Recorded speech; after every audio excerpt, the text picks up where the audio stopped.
mamoy fosy mitomany fa manantena famonjeny mifaniriny sy fanantenany am'zany toy ny miorina mintany ka vo fitakatrany fanolona mampanantena amonjy anao tsena ena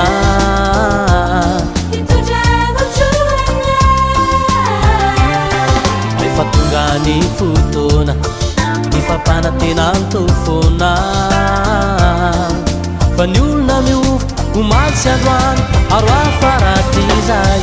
fanaiza olo mety antany manao toy izany dia izay no farany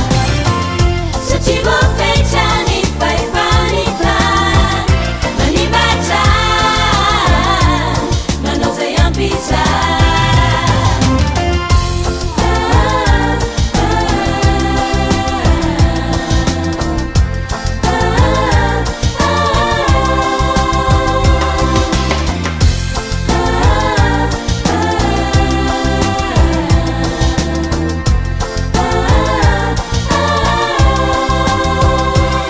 anihoany misy olona mijaly mamoy fosy mitomany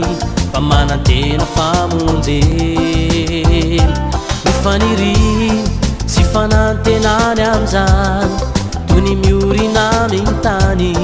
ka vo fitakatrany fandriamanitra raha milaza fa itotanao toy zaza